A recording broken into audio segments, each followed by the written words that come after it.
नमस्कार किसान भाइयों, आप लोगों का एक बार फिर स्वागत है आपके अपने चैनल खेती सलाह में। किसान भाइयों, आज हम चर्चा करेंगे पोका बोइंग बीमारी की, यानी कि गन्ने का ऊपरी सड़न रोग, या अंग्रेजी में उसको top rot of sugarcane, यानी कि ऊपर से जो गलन आने वाला रोग है उसके बारे में हम बात करेंगे। देखिए, ये जो रोग है ये हमारे क्षेत्र की अगर मैं बात करूं, पश्चिम उत्तर प्रदेश के आसपास के जो जिले हैं उसमें ये बहुत पुराने समय से नहीं देखा जा रहा। पिछले 7-8 साल या करीब करीब मैं कहूं 10 साल की भी करने बाद तो तभी इसकी शुरुआत हुई थी। उससे पहले ये हमारे क्षेत्र में देखा नहीं जाता था। इसकी पहचान भी इसलिए नहीं हो पाती थी शुरुआत में, क्योंकि कई किसान भाई इसको जो ये टॉप बोर और चोटी बेधक आता है इससे कंफ्यूज करते थे, क्योंकि चोटी बेधक में भी क्या होता है, ऊपर से गलन शुरू होती है, और पोका बोइंग में भी ऊपर से गलन शुरू होती है। और फर्क ये होता है कि जो आपका जो चोटी बेधक होता है उसमें आपको छर्रे के छेद मिलते हैं, इसमें किसी तरह का कोई छेद नहीं मिलता, और उसी तरीके से ऊपर जो है मिड रिब जो होती है, मुख्य सिरा लाल भी होती है और ऊपर से गलन भी शुरू होती है। फिर बाद में ऊपर का भाग है वो गल गल के गिरने लगता है, इसलिए इसको ऊपरी गलन रोग या पोका बोइंग भी कहते हैं। देखिए किसान भाइयों, अगर मैं गन्ने की बीमारियों की बात करूं तो गन्ने में जो बीमारियां बहुत तरह के से आती हैं। इसमें कुछ बीमारियां फंगस से आती हैं, फफूंद से आती हैं, कुछ बैक्टीरिया से आती हैं, कुछ वायरस से आती हैं। गन्ने की जो खड़ी फसल होती है किसान भाइयों, उसमें जो कुछ घातक बीमारी हैं जो हमारे क्षेत्र में आती हैं, जैसे कि लाल सड़न रोग आता है, जैसे कि विल्ट आती है, सूखन रोग आता है, या घासीय रोग आता है, जिसमें जो पत्तियां, जिसमें जो पोरियां हैं छोटी छोटी बन जाती है और कई सारे टिलर्स निकल जाते हैं और पौधा बोना रह जाता है। यानी कि कई ऐसी जो घातक बीमारियां किसान भाइयों खड़ी फसल में अज्ञानतावश बहुत सारे स्प्रे करते हैं, लेकिन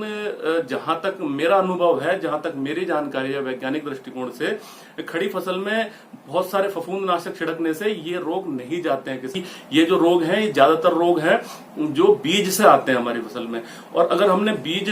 किसी ऐसे खेत से ले रखा है इसमें पिछले साल लाल सड़न रोग या आपका सूखन रोग या ये घासीय रोग, इस तरह के रोग आए हैं, तो ये बीज में आ जाता है, और बीज से फिर ये फसल जैसे जैसे बड़ी होती है फसल में अंदर चलता है और फिर पूरे गन्ने में लग जाता है। और उसमें गन्ने में लगने के बाद अगर हम ऊपर से टैंकर मंगा के स्प्रे करते हैं, जो ये रोग हैं इनसे निपटने के लिए बहुत अच्छे कोई फफूंदी नाशक ना तो किसी कंपनी ने क्लेम किया है और ना किसी पैकेट पर आपको लिखा मिलेगा कि लाल सड़न रोग के लिए ये वाला फफूंद नाशक का स्प्रे कीजिए। तो बहरहाल सबसे जरूरी चीज किसान भाइयों यही है कि हमें क्या करना चाहिए, हमें स्वस्थ बीज हमेशा लेना चाहिए। दूसरा पॉइंट, बीज का उपचार फफूंदी नाशक से जरूर करना चाहिए किसान भाइयों। इसलिए मैं कहता हूं, या तो जो उसको डिप करके यानी कि कार्बनडाजिम के घोल में डुबो के 1 ग्राम दवा को 1 लीटर पानी के हिसाब से या तो उसको करें, या फिर हम जब खुड़ों में बीज डाल रहे हैं तब उसमें जरूर कोई ना कोई थायोफिनेट, मिथाइल या कार्बनडाजिम मिला लें। किसान भाइयों, सल्फर भी कहीं ना कहीं कुछ हद तक पोषक तत्वों का भी काम करती है, और हमारी फसल में जो ये फफूंद होती है उसको भी कहीं ना कहीं रोकने का काम करती है। तो इसलिए जो WDG में जो सल्फर आती है 80 WDG में, इसे भी हमें 3-4 किलो प्रति एकड़ के हिसाब से अपने खेत में मिला लेना चाहिए, जिससे कहीं ना कहीं फफूंद कुछ हद तक कम होती है। जहां तक बात है किसान भाइयों पोका बोइंग बीमारी की, तो कई आपने वीडियो भी देखे होंगे, कई लोगों से चर्चा भी हुई होगी इसमें। तो इसे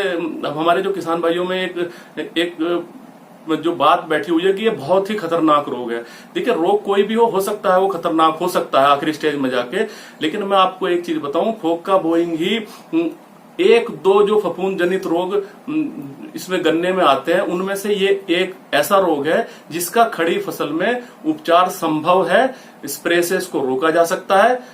और ये आसानी से, अगर इसके हम लक्षण पहचान लें तो आसानी से इसका बचाव समय से कर ले तो ये रुक सकता है। पोका बोइंग रोग है ये प्राइमरी, यानी कि जो इसका मुख्य सोर्स है, ये फफूंद हवा से आती है।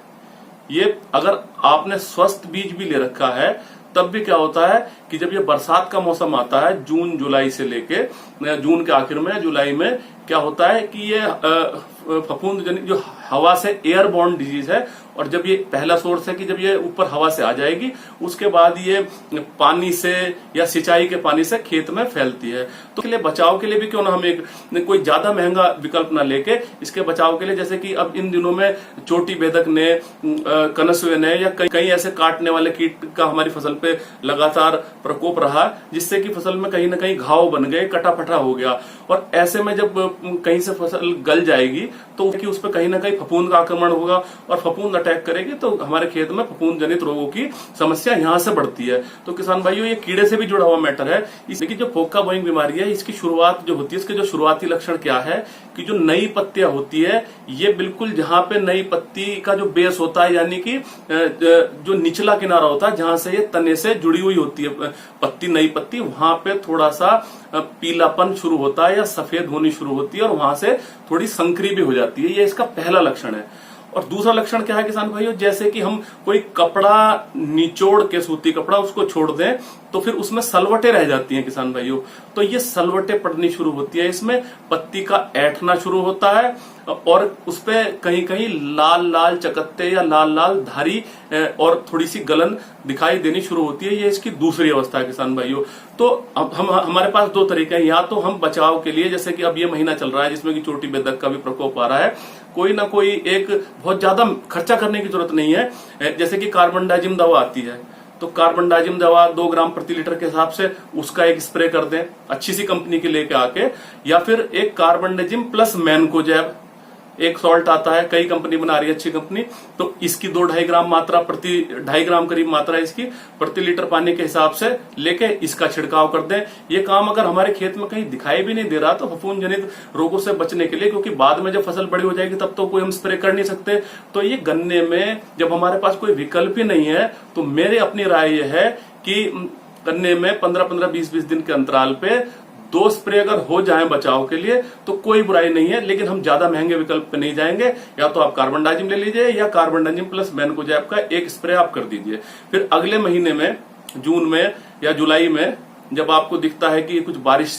की अवस्था आती है और अगर आपके खेत में आपको दिख रहा है कि कोई रोग के छोटे मोटे लक्षण दिखाई दे रहे हैं, तो फिर अगले स्प्रे में आप कॉपर ऑक्सीक्लोराइड, COC जिसे कहते हैं, इसकी 2.5 से 3 ग्राम मात्रा प्रति लीटर पानी में इसका स्प्रे कर दीजिए। तो ऐसे में ये बीमारी है, इसका बचाव किसान भाइयों हो जाता है, क्योंकि मार्केट में बिल्कुल इस फोका बोइंग को मारने के लिए किसी भी कंपनी की ऐसी दवाई रिकमेंडेड नहीं आती जिसे आप लेके उसका स्प्रे कर देंगे और इस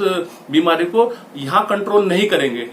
यानी कि ना तो इसका हम बचाव करेंगे और ना इसके जो हम लक्षणों को पहचानेंगे, तो जो इसकी जो घातक अवस्था है, जिसको ऊपरी गलन या टॉप रोट अवस्था कहते हैं, जब ये ऊपर से गलन आनी शुरू हो जाती है, और एक चौथी अवस्था जो आती है जिसमें कि नाइफ कट, यानी कि जैसे कि आपकी पत्तियों को ऊपर से जो तने का जो ऊपरी भाग है उसे चाकू की तरह किसी ने काट दिया हो और गल गल के वो गिरने लग जाता है, ऐसी अवस्था में अगर ये रोग आ जाता है किसान भाइयों, तब ये कंट्रोल होना मुश्किल हो जाता है। तो हमें यही चाहिए, बहुत ज्यादा महंगे विकल्पों में मत जाइए। कॉपर ऑक्सीक्लोराइड या ये कार्बनडाजिम साहब, ये 600-700 रुपए केजी आपको मिलती है और 1 एकड़ में 500 ग्राम जो दवाई है वो सफिशियंट रहती है, यानी कि पर्याप्त रहती है। तो 300-350 का खर्चा है। इसलिए हम बचाव के लिए एक तो जैसे आजकल चल रहा है, जिन लोगों ने गन्ना पहले बो रखा और उनका